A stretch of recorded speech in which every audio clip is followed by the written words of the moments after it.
蹲下粵語叫什麼？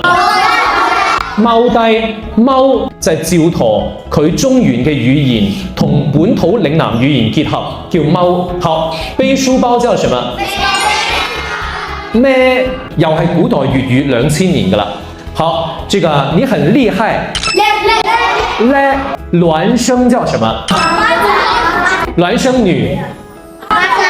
係啦，媽又係古代2000年前嘅粵語嚟㗎。南越王趙佗係河北人，佢嘅同鄉呢就係三國時期嘅趙雲、趙子龍，佢哋係一個地方嘅，叫河北正定。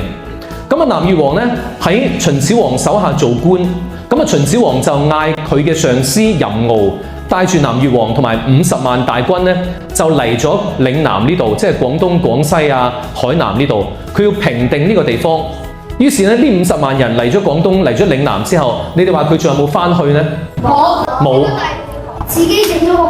係啦，自己啊，咁啊趙佗咧喺呢度就建立咗南越國，佢就將好多秦朝中原嘅嘢帶咗過嚟。我哋而家粵語裏邊咧有好多詞都係同嗰時傳過嚟嘅喎。